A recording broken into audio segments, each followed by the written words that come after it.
Hello and welcome to another episode of Aloe and A's podcast. I am the allosexual Skylar. And I'm the asexual Jessi.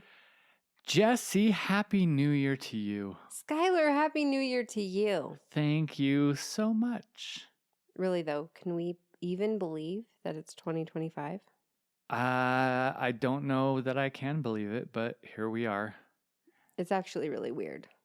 Last year, it seems like so long ago, but yet just last week.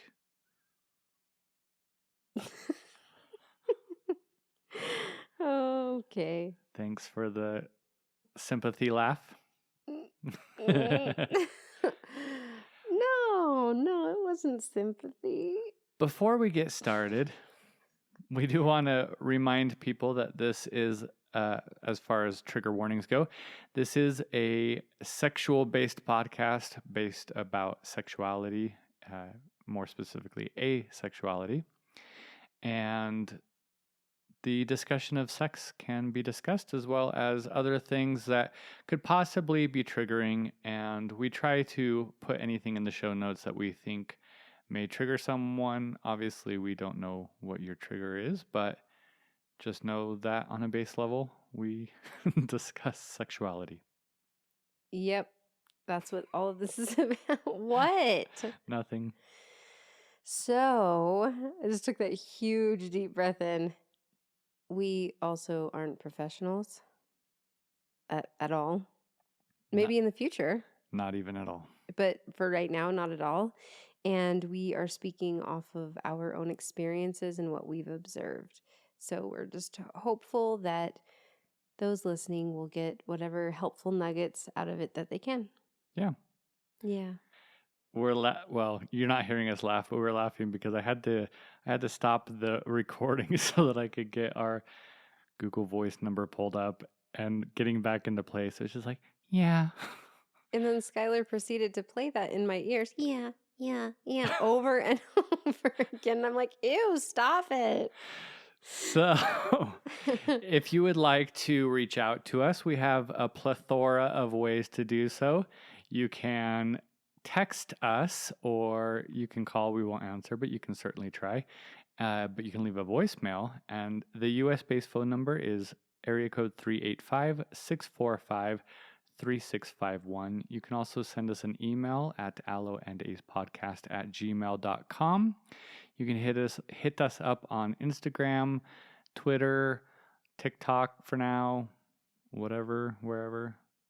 Yeah, lots of options there. I was going to go Shakira there for a second. I just said yeah again in the same way that you were making fun of me, I think. I was going to go, whatever, whenever. Okay. Anyway. This is off to a great start, I think. It's such a great start. We're so happy to be back. I think this is something we need to make note of for this next Christmas in a year that's coming up, that the holiday times are a little bit tricky to record. Yeah, with Christmas, New Year, all of that is certainly, there's a lot going on. We did like a 7 days of Christmas with our kids. And so pretty much we were busy every night that we had them here. A crazy amount of busy, but they did have a really good time. So no regrets there. We didn't do much for the new year in and of itself. Just kind of hung out and... We watched Bridesmaids. We did do that. Which is my favorite movie. And what else? That's it, probably. I think, yeah, there's a lot of family time. Yeah. Yeah. How are you, Skylar? Well, should we do the how are we's first and then get into the addressing the review? No, let's address the review first. So occasionally I will look on this website because it'll show me reviews from other countries. And so we did get a review, I think, on Apple from the UK. And in this review, they say something along the lines of us being racist, or specifically me being more racist.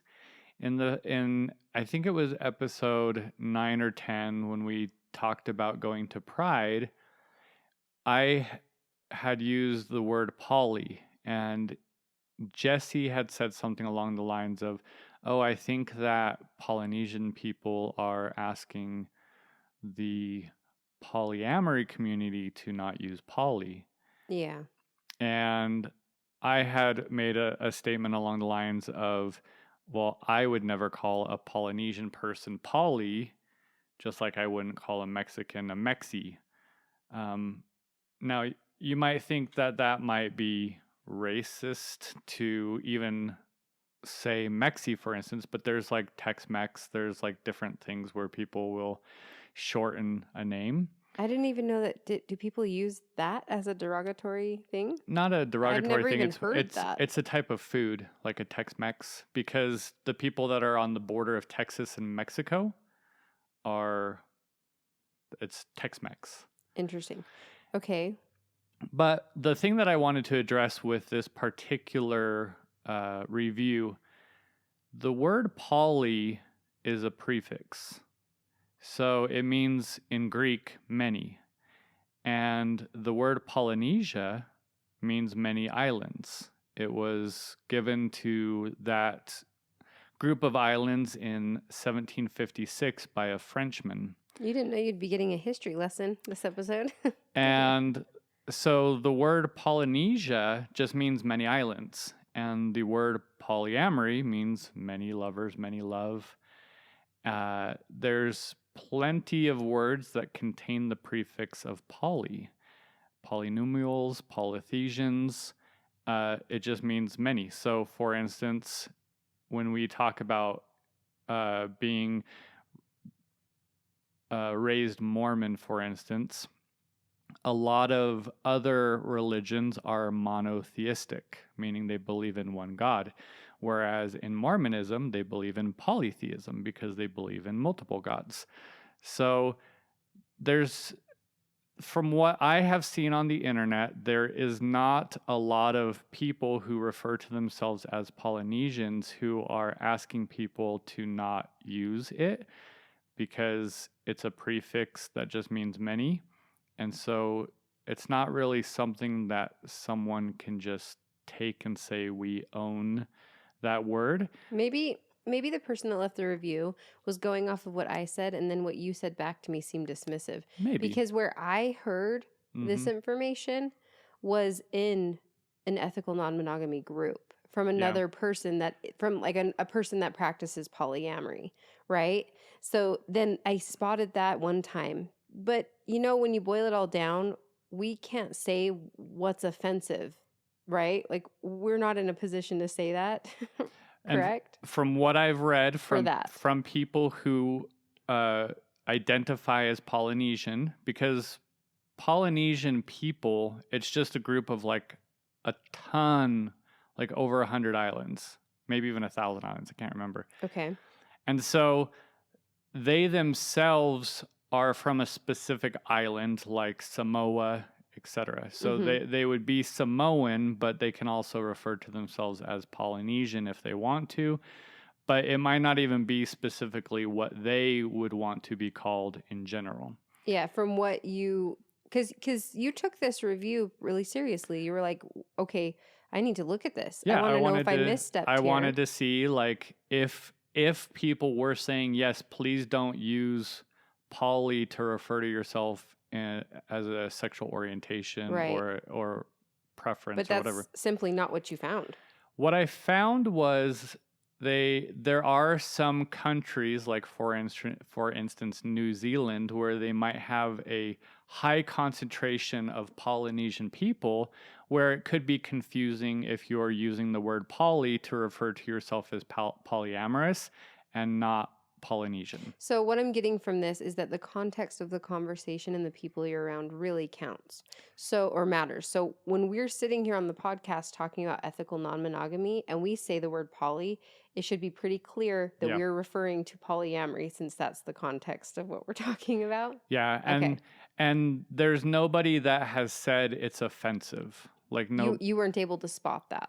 No, and whether there's 1,000 people polled and one person finds it offensive, I don't know if there has to be a majority. I think If there is a Polynesian person who prefers to not be called Polly or prefers to be called Polly, that's a personal choice to themselves.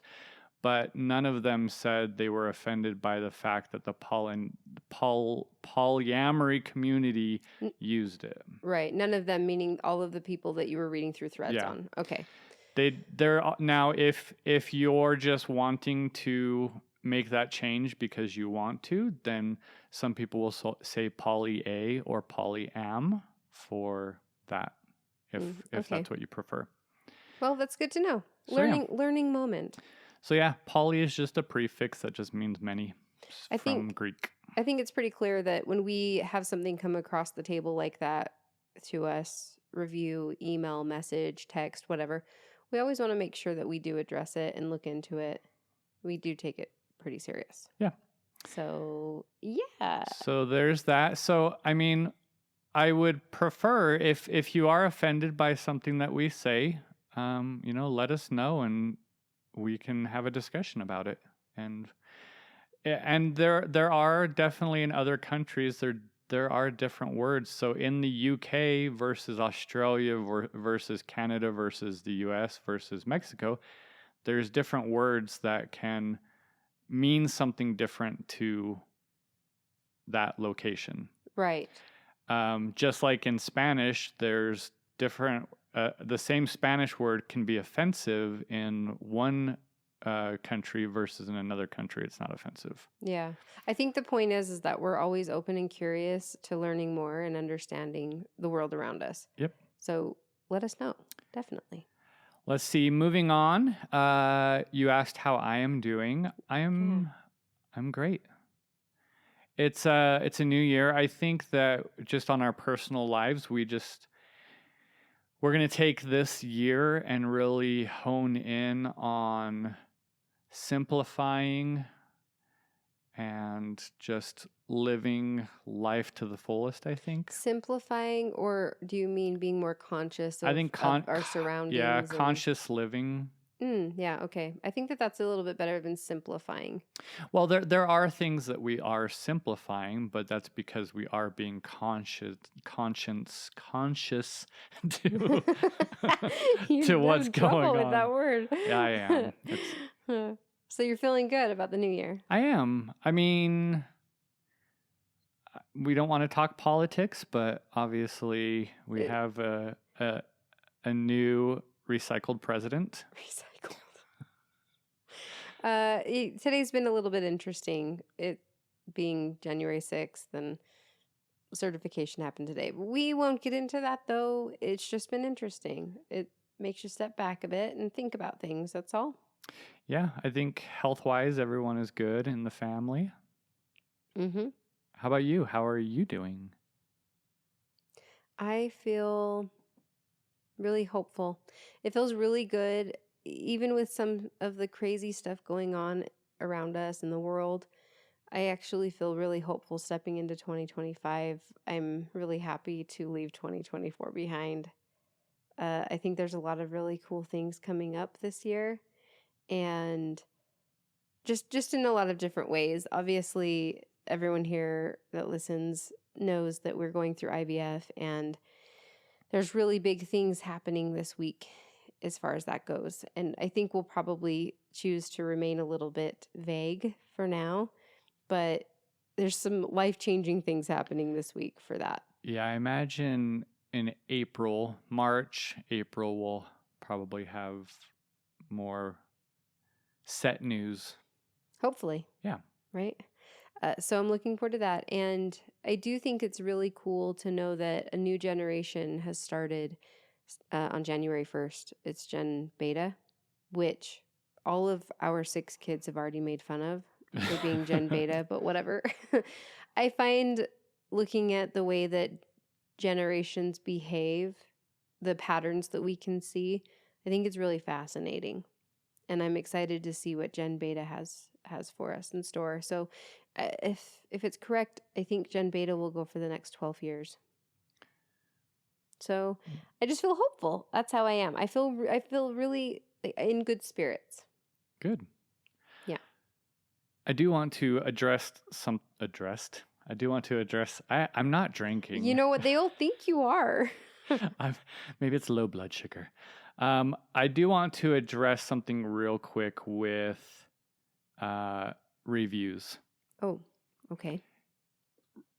You may not think that reviews are important to podcasts, but that is how different places like Apple and Spotify and whatever platform you use will recommend your podcast based on reviews. So in the UK, our Apple review now sits at a 2. Oh, man, that's awful. Because I think it's the only review. Oh. And there was one in Canada that we got a 1 star, I think, or whatever it was. And so it's low there. So my ask is, we have, I think, over 800 and something Spotify followers now. But I think we have like 100 and something reviews, or at least someone clicked, the 4 or 5 stars, because you can't leave a review on Spotify, but you can click on how many stars you want to rate. Right. So on Apple, you can leave words. You can give it a rating and then say things. And say things. So our ask is call to action. Our call to action is, if you've made it this far and you haven't taken the time yet to leave however many stars you feel like this podcast is worth, or even go onto Apple and leave a review, we would just ask that you do that. Even if you use Spotify and you don't use Apple, but you have an Apple device, you can still go over and leave a review on Apple as well. We would super appreciate it. Yeah. And just, you can be honest. Obviously, we're and here for it. And if it's something, like I said, if you leave a 1-star review and you leave a comment, we will probably address it, because we want to make sure that we can correct any issues that we need to, as well as, make this a better podcast all around. Right. I agree. So we look forward to hearing from you. Well, any sparks that you want to address? Any asexual moments? Definitely. Okay. That sounds loaded. I will now turn the time over to Jessi. Well, do you have any asexual sparks that you'd like to talk about? I don't. Do you have any allosexual sparks that you'd like to talk about? Nope. Okay. Well, there you go. The first one I want to talk about is a quick little one that happened this morning. It was really small.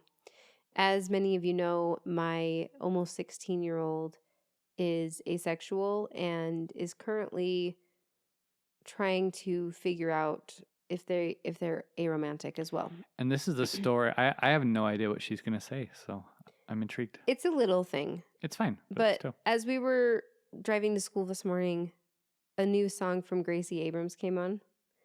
And it's just all about having a crush and being cute. And I'm here for it. And I looked over at my son and I just asked him if he had any thoughts about if he feels that a lot of music is about relationships like that.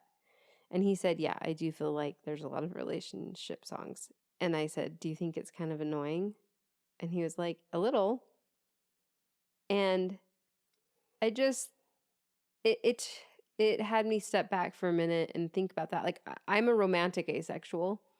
So mostly the romantic cute songs about having a crush or whatever, being attracted to someone, doesn't bother me. What do you think the ratio is? 70% of songs are based on some kind of breakup? Oh gosh, no, 80%. Well, it's high. I wonder if that's just the popular ones, but if you took a whole album.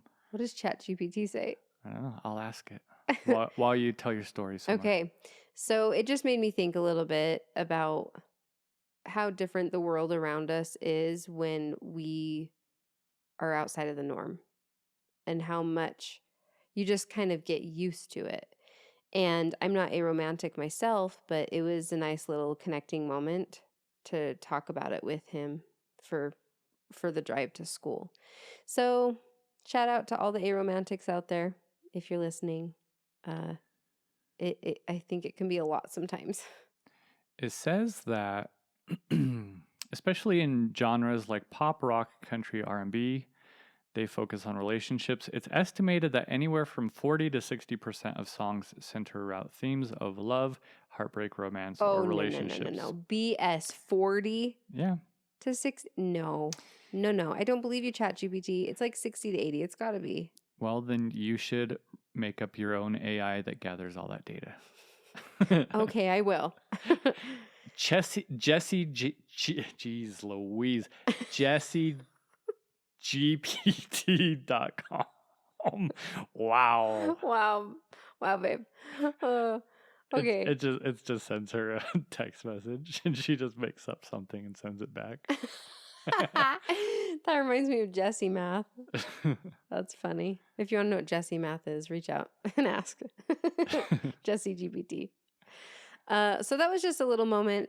The bigger moment, which I think is going to have a lot of people like, what? A couple weeks ago, I had a good friend. Well, okay. As everyone knows here, I feel like I've said this like 4 different times now already. Skylar and I have a nice variety of friends. A plethora of friends. Yes, a very diverse group of friends that live lots of different lifestyles, and we love that. We think it's wonderful. So, a couple weeks ago, I was invited by a close friend to go to a winter solstice party that happened to be being hosted by this person's orgy-cule. Now, if you don't know what an orgy-cule is, from my understanding, it's a group of people that frequently engages in those activities together.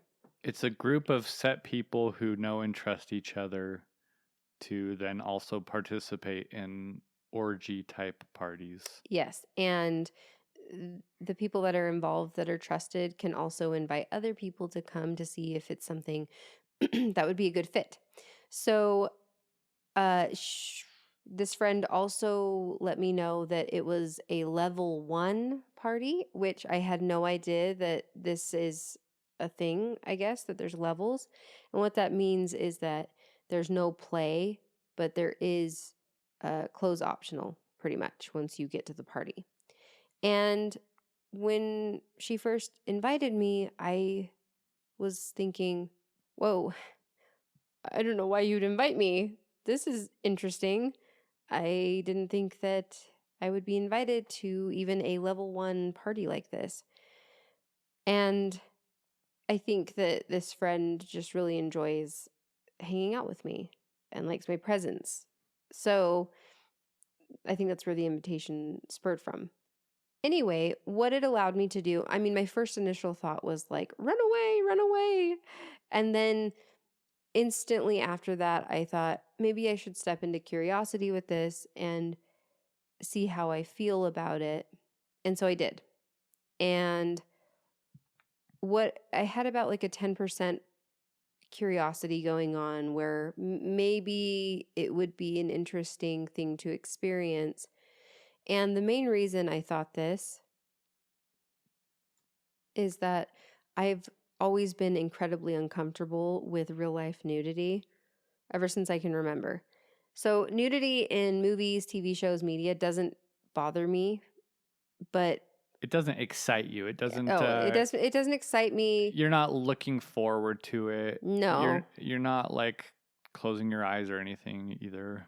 It's a neutral experience for me unless it's going on too long, and then I'm like, oh my gosh, okay. Unless it's Outlander. No, even long drawn out sex scenes in Outlander, I'm like, okay. And I love Outlander. So I can also recognize when someone is beautiful, but it's on the TV. It's not real life. It doesn't feel real. So in front of me, though, I feel like my whole life I've been incredibly uncomfortable with this. And I don't know if others have experienced this, but it does seem like they have, where you grow up in a culture, even in a modest culture, it seems like it's no big deal to change in front of your sisters or your like best besties or whatever. It's not a big deal. That must be a female thing because I've never done that. Well, even if you think about like changing in a locker room with a bunch of dudes. Yeah, I try not to. But you're not uncomfortable with nudity. No, Not nudity. I think I'm not uncomfortable with nudity that is expected to be nudity. So like in a gym room or in No, a gym locker because room. the gym locker room, you're not expecting to like have someone look at you. Right. Do you think it's uncomfortable to go into a gym locker room and have people just changing and their butt ass naked? A bit, yeah. Okay, interesting. And I don't want to get naked in front of all of them either. But if it was like a nude beach or something where like that's expected, or not expected, but that's like a thing, and it's not, I don't know. So you I would would feel uncomfortable in a gym locker room where it kind of is expected to have people showering, changing, that kind of thing.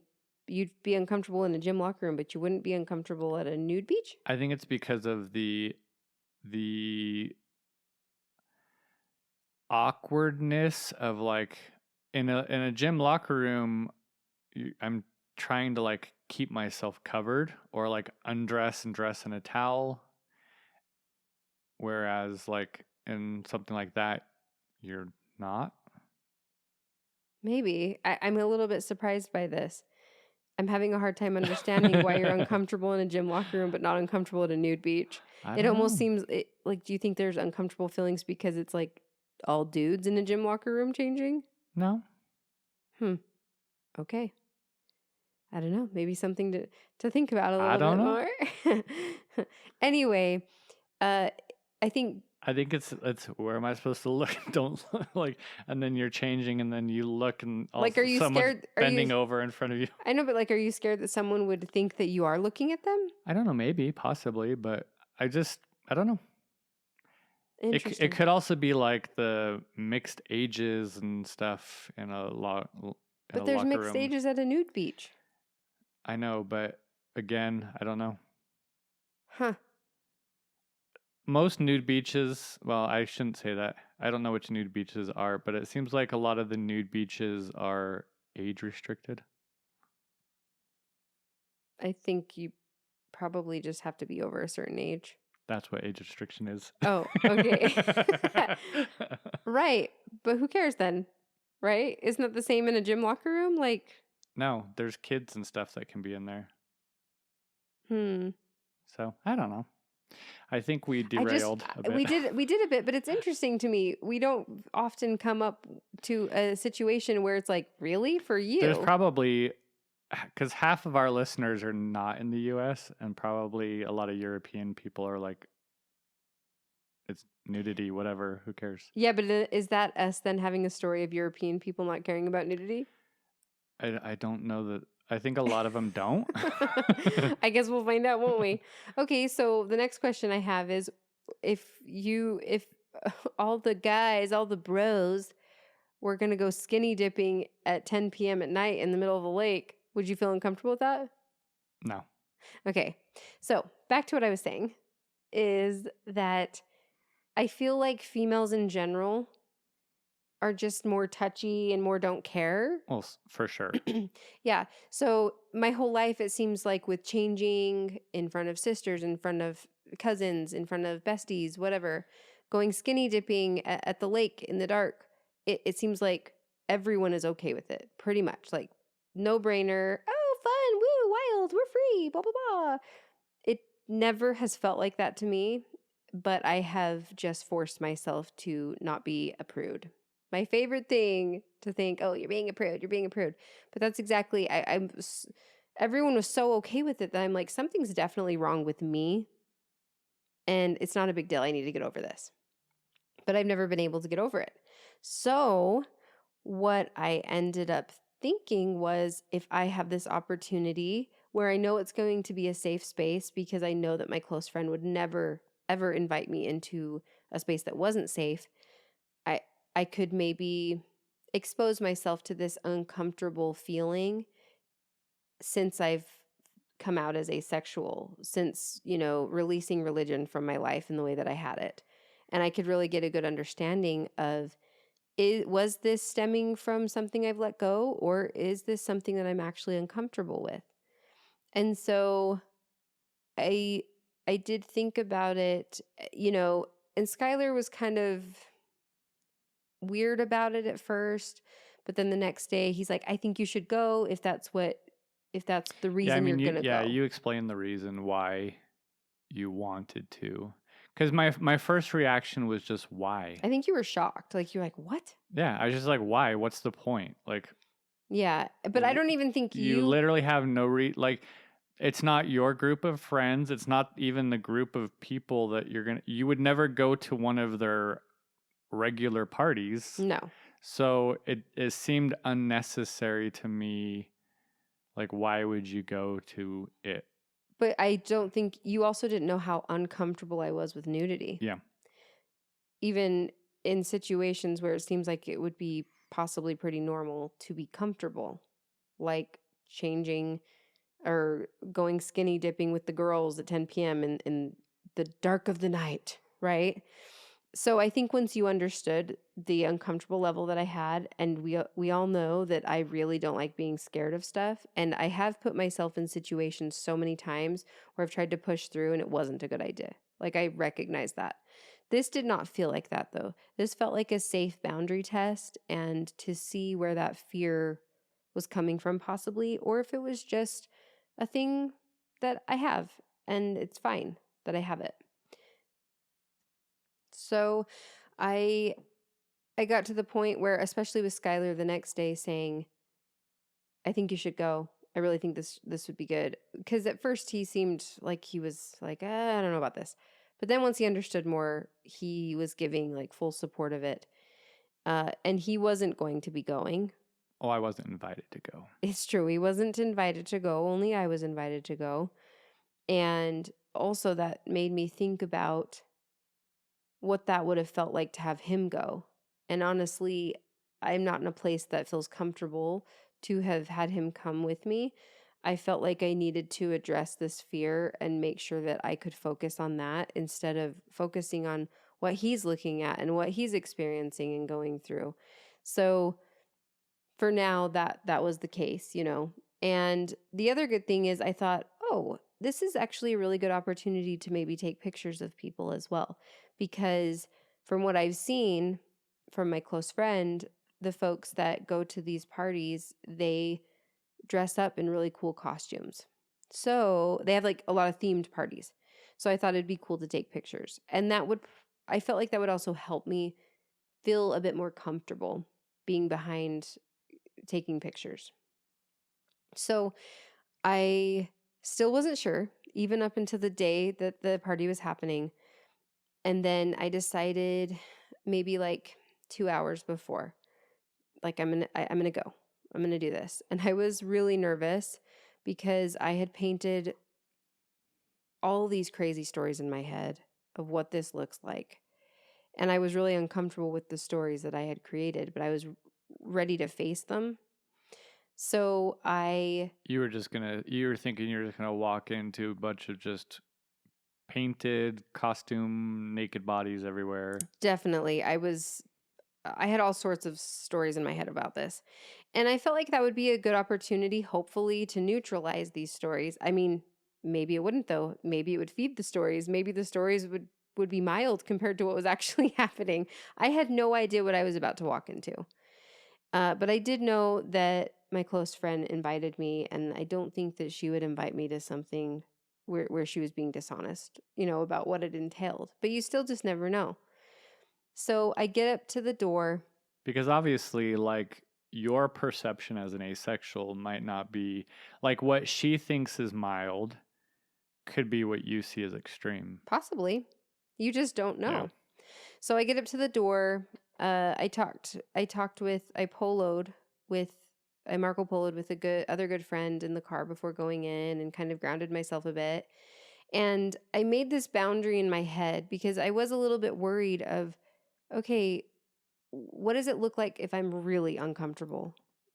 What amount of time, how should I keep track of how am I feeling about being here? And so I had brought a can of soda in with me, and I had decided She's a slow soda drinker. So slow.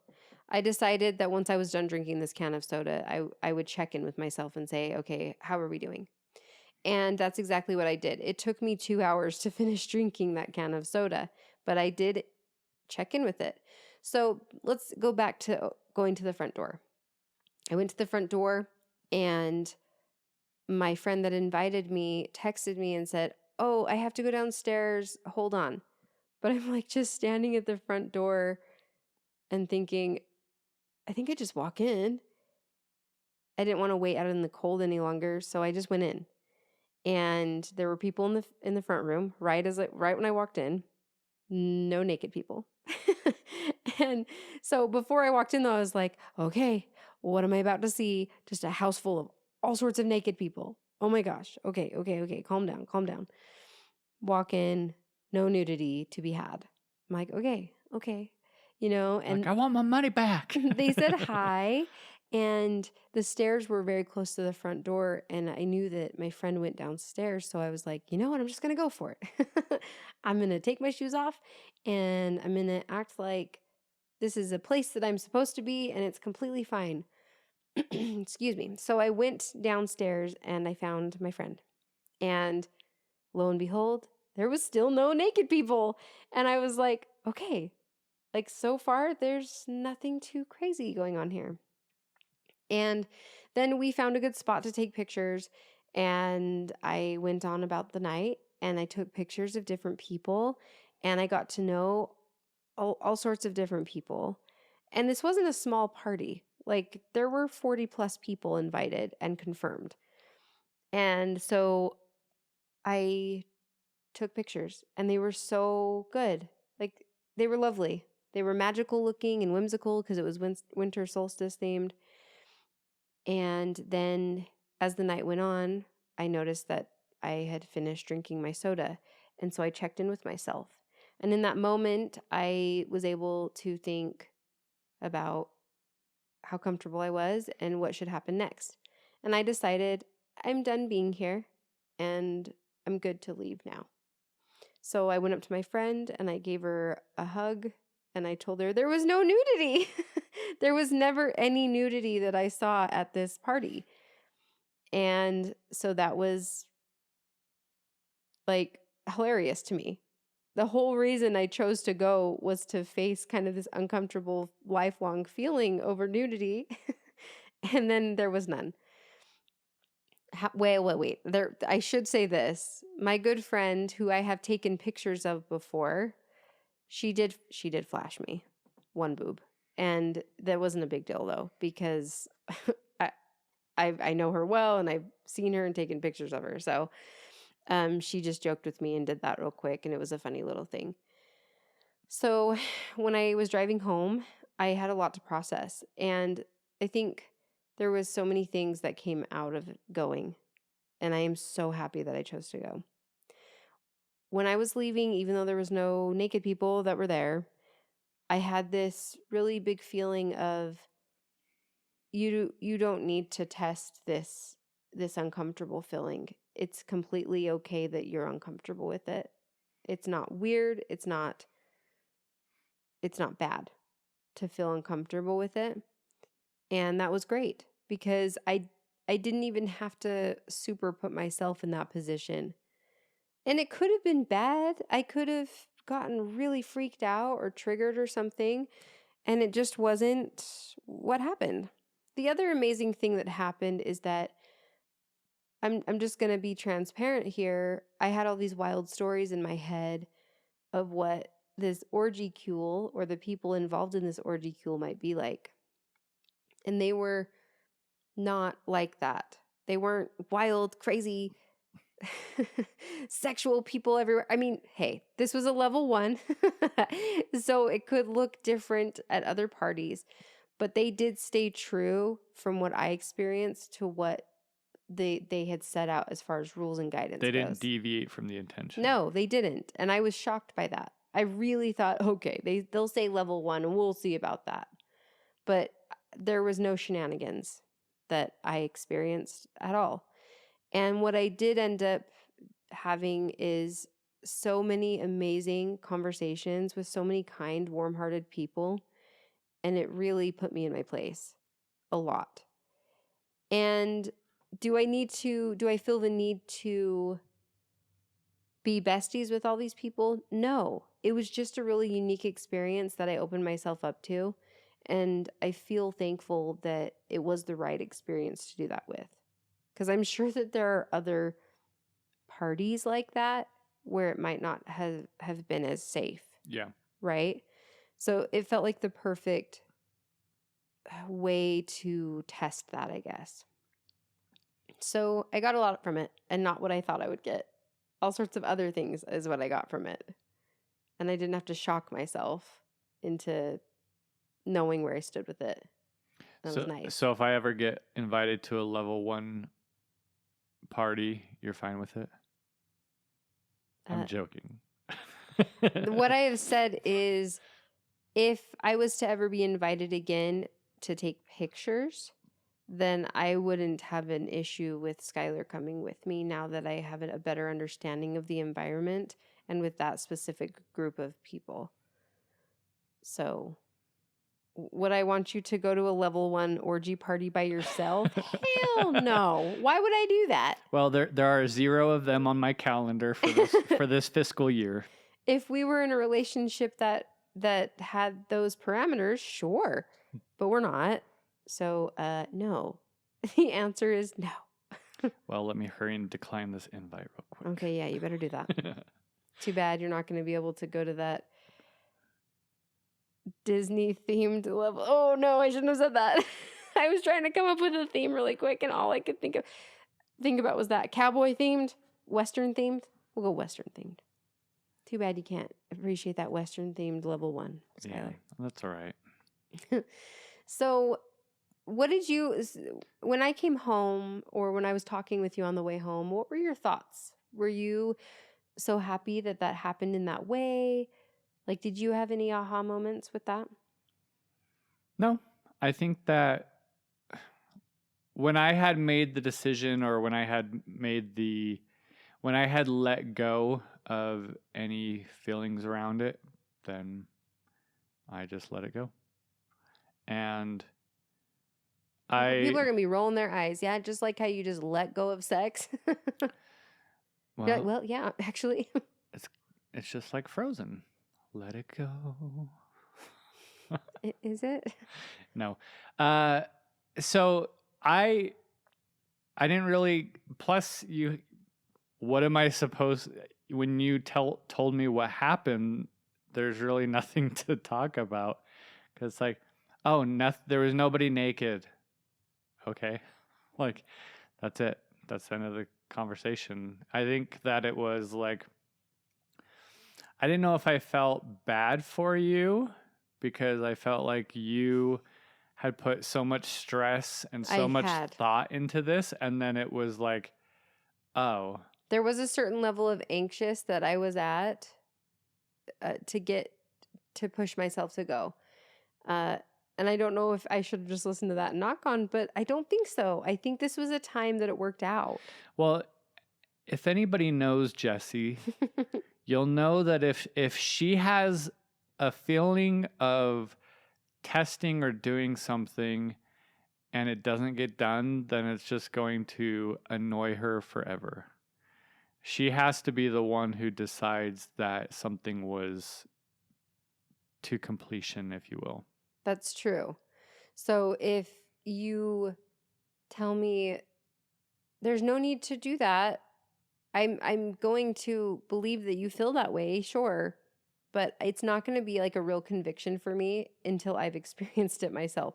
Now, I understand that could be dangerous. Sure. So I try not to do that with dangerous things, but I have been known. I think there's a general understanding of whether or not something needs to be done or not. Like, you're not going to be like, I don't know how I feel about base jumping, so I'm going to go base jump.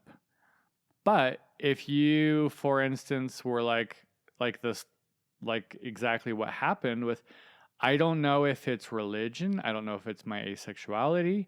I don't know why I am uncomfortable. I just wanted to understand it better. And I'm going to constantly not know the answer to that unless I do it. Well, and I am consistently put into situations where it gets brought up. Yeah. Even though that sounds odd, but there is an annual trip to the lake where skinny dipping is had, and that is really uncomfortable for me. And this last year in 2024 was the first year that I respected my uncomfortable feelings around myself. And kept your top on or whatever. Yes, where I did not strip down. Yeah. And you can't really see too much because it's late at night. So But I think even the intention is there. I mean, you could,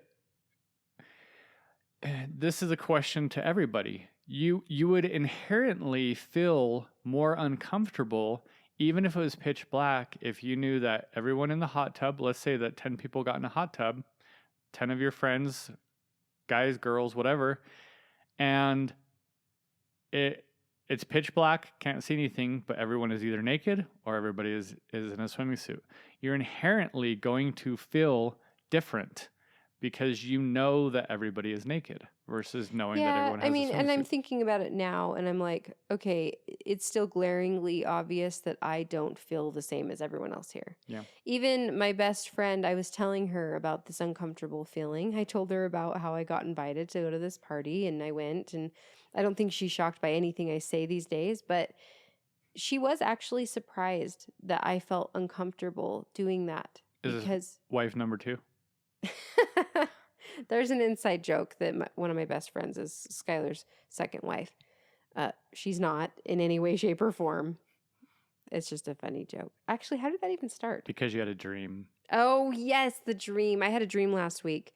But that's who you're talking to about? Yeah. Okay. Yeah, she was surprised when I told her that all these years that skinny dipping with the girls was so uncomfortable for me. Like, so uncomfortable, and I just went along with it. I just did it because who am I? I'm the weirdo. Everyone else is normal.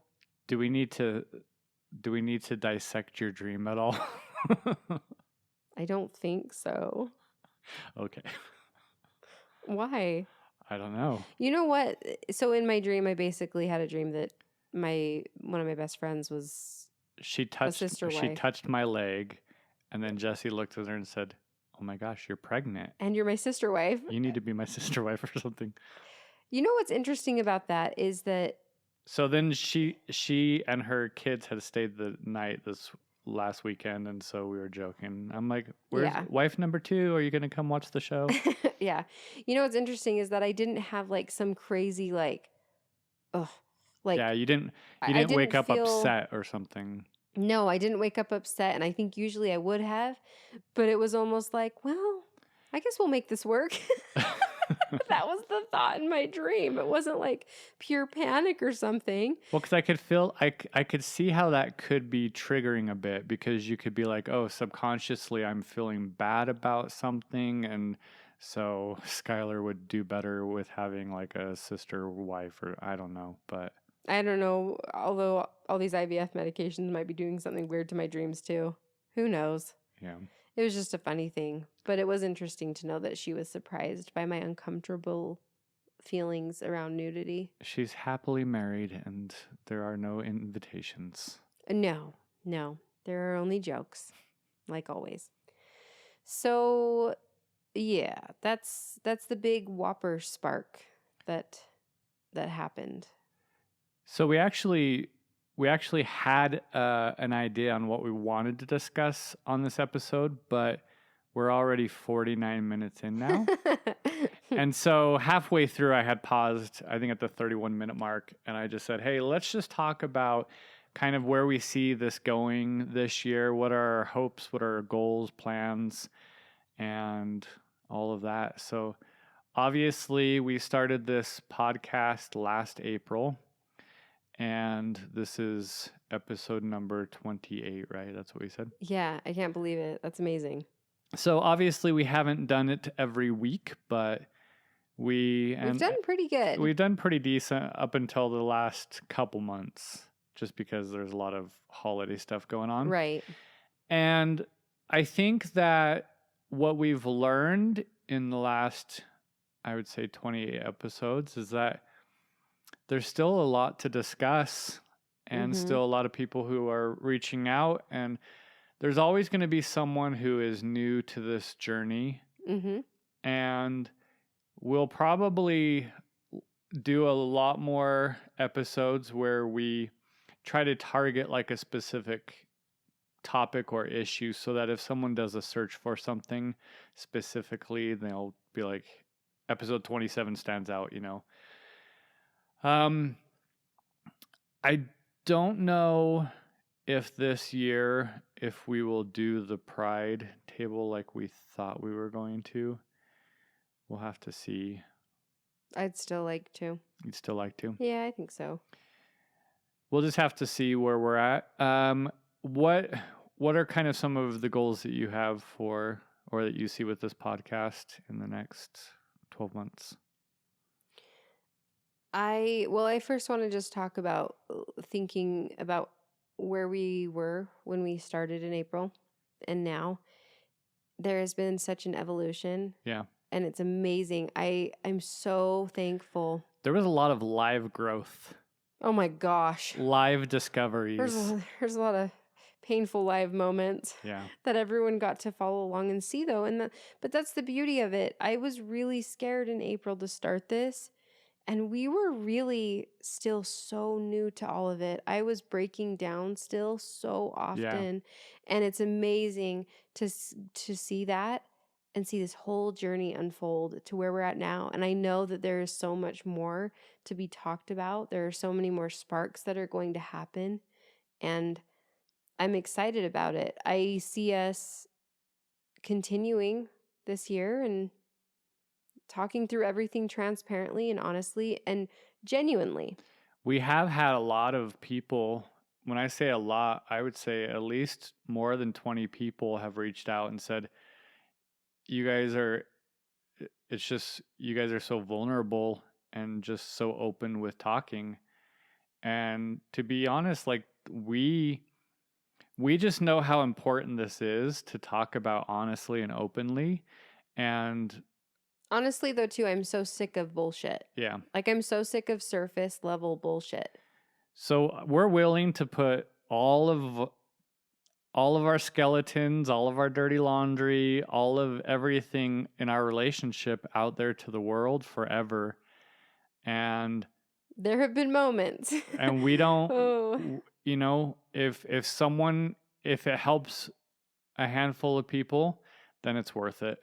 And if someone wants to judge us for it, or if someone wants to listen and then think that whatever they want to think, let them negative, then that's on them. You just let them, because they're not for you. Yeah. You let them. That's it. I want to say too that we have over 20,000 plays, right? Yep. That's amazing. That's incredible that there have been that many hours of the podcast focused on asexuality played. Wow. That's crazy. And I know that we're still pioneering here with asexuality, right? But that is movement. That's progress in visibility. And I'm so happy about that. And there's still so much more to do, right? Another thing that I wanted to mention is I would really love to see if we can get a stronger Utah community, asexuality community going. I feel more than ever that community is important, and it's really weighing heavy on me that we need to start connecting more face-to-face as well. And I don't know what that looks like. I have some ideas, but I know it's important. I haven't pulled this up in a while because the creator's Spotify webpage is not great. You like have to clear your cookies and stuff for it to work sometimes. But clear your cookies? It's working now. So we have, right now we have 805 Spotify followers, and just on Spotify streams, there's 12,700 with over 6,000 hours. And then total plays across all platforms is 20,426. Wow. So just on Spotify, there's 6,000 hours listened. That's incredible. which That's is almost 3 years of working. that it's weird to me. A lot of the times it's weird to me. Even with being vulnerable, it's like, oh yeah, I was just super vulnerable. Oh yeah, it's going to be out there. Oh crap. But it quickly dissipates when we get all the messages that we do. Yeah, so we're excited to continue on and We go don't have down. we don't have any plans of Yeah, stopping. nope. And if you guys have anything that you ever want to talk to us about, if you ever have any Q&A stuff that we can go over, reach out to us and let us know what you would like to know. Yeah, definitely. Oh, I just thought of something else that I wanted to just touch on real quick was a message that we got. Oh, So, yes. yeah, someone had asked about when you're first discovering your asexuality, how sex is heavily on the mind, or sexual things are heavily on the mind because you are questioning yourself and how you actually feel over and over and over and over again. Well, that was my experience, and it seems like that is many others' experience as well. And it is so uncomfortable because it feels like it's never ending. It is always on your mind.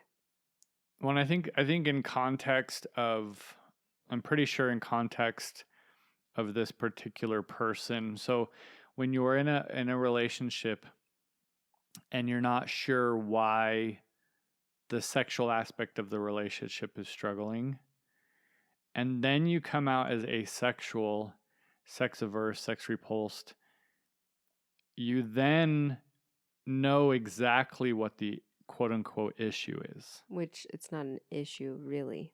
Yeah. Well, that's why I said quote unquote. Right. And then it becomes this hyper fixation of I'm the reason. Mm-hmm. And meaning the asexual person. Before it was a little bit of a mystery. Yeah, before it was like, I don't know if it's religion, I don't know if it's stress, I'm not sure what it's about. So then you start reading books like Come As You Are. Right. It seemed fixable. And, yeah. It seems fixable for something. And so then the asexual person has a hyperfixation on this feeling of I'm going to have to turn down sex, or how do I stop thinking about sex all the time and being like, I don't want to have sex. Mm-hmm. And so the person who reached out asked Jessi, like, is this still a thing to you?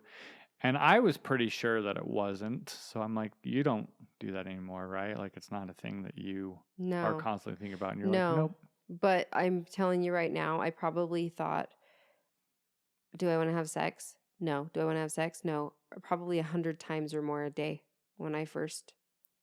Like during every day or during ovulation? Every day. That's a lot. That's every day. That's more than I was thinking. It was exhausting, but it was like, am I really? Am I really? Am I really? Am I really? Am I really? Or unfortunately, looking at people and being like, would I have sex with them? Would I have sex with them? Would I have sex with them? No. And that's not to say that allosexuals are just walking around saying, I'd have sex with that person. I mean, they do kind of, though. They're like, I'd tap that. People do say that. However, you question, is this actually real, over and over and over and over again? It'd be funny if you were actually doing it out loud. You're at a store and you're like, would I have sex with them? Would I have sex with them? Be terrible. It does lessen though, but you are completely valid. And it is, Yeah. I feel it's completely normal to be having it. And it is exhausting, but I do think that it starts coming down and coming down and coming down when you start accepting it. And also when you're in a safe space to be yourself. But it's exhausting. And it's very, that's why it shocks me that people have no idea the amount of hardship, mental hardship that you go through when you figure out your asexuality. That can happen. It doesn't mean it happens with everybody, but so many people are like, and who cares? Like, you don't understand. This changes everything. My whole life has been different because of this. You don't understand. Yeah, and luckily with your child, they are coming from being supported at such a young age Mm-hmm. to where, he can grow up, and if he is arrow ace, then he knows that he doesn't have to question himself or that he's weird or whatever, because he has support. He has Mm-hmm. his mom who can relate in at least half of it, Well, and that's why the whole label topic is, it can be harmful, but there is so much good in it too. I have no idea what I would have done if I didn't figure this out. I have no idea how many more situations I would have put myself through that were so painful to be going through. It's important to find your community and others that are like you. Oh, I had this thought. It's a little bit off topic, but I thought about how if we are looking at things from a place of curiosity and love and kindness, we are truly becoming one as a human race. Like if everyone could come at things with curiosity and wonder, kindness, love, it actually unifies us, even though where everyone's different. where things are consensual and don't cause harm. What do you mean? Well, Why are you saying that? because a pedophile, like, you're not going to have that same thought for their sexual preference. Well, no, that's etc. No. I just mean in general, Yeah. for humanity, it's so interesting because all of this individualism is like seen as a bad thing, right? And I understand where it can actually be not great, but if everyone was in general, not for those bad cases that you just mentioned. Well, that's why I said where things are consensual and non-harming. Right. Anything that anybody wants to do or say or see or be or live their life like, if we could just be fucking curious and kind, so much would change. We would come together so much better. But the funny thing is it's in our individualism still. But we'd have a collective way of thinking. We do judge people, whether we want to admit it or not. We judge people so much. We really do. It's true. We all have our biases. We all have our levels of acceptability with things, but if you can consciously step in a place of like, this isn't my life, this isn't my lifestyle, and it's okay that this is their life and their lifestyle and the way that they choose to dress or whatever they're choosing to do. Well, even if a 40-year-old guy wants to date a 70-year-old woman, who cares? Like, what does it have to do with your life? And I knew someone who, when they were in their 20s, they were married to someone that was like old enough to be their mom. He was like 20-something and she was 40-something. And I feel like we're going to get into another topic because I do have something that I want to say to that, because you... But it's like, why do I care who he's married to? Okay, but there are points of grooming younger people. Again, we're talking about consensual and non-harming. I know. We could get into the whole thing. And that's why I specifically chose the younger person to be a man and the older person to be a woman. Because I think stereotypically there is less of an issue with that dynamic. Yeah. Where grooming is less likely. I'm not saying it can't happen or it doesn't happen, but I think that's less likely. I think that's like that because #men. Yeah. So, right? But I think, well, we don't want to offend anybody with even that comment, but if you look up the statistics, it's not great. And that's okay. That's what I should say. Statistically speaking, yes, I think unfortunately that there's a high imbalance between men who are predators versus women who are predators. That doesn't mean you can't be a good guy. Yep. You can be. Okay. This was kind of a hodgepodge episode. Yeah, so we're excited for the new year, and we're excited for things to share with you guys as they develop and continue to do this. And if you are listening to this before January 11th, then we have the event that we're going to be participating in over Zoom, and you can go to our Instagram to see what that's about. Yeah. Other than that, I think that's all we got. Please reach out to us. Give us a rating, please. Yeah, we love hearing from you. Don't be shy. We are never bothered by it. I promise. Yep. And I think, have we responded to everybody at this point? Or do you have a couple of outstanding?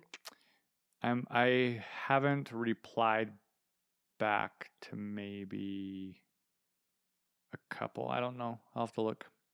Okay, well, we've been almost busy. responded Yeah. to everybody, but we do love hearing from you, so please reach out. And we hope that you have a great rest of your week, wherever it is in your week. And whenever you're listening to this. Exactly. Have a good one. Bye. Bye.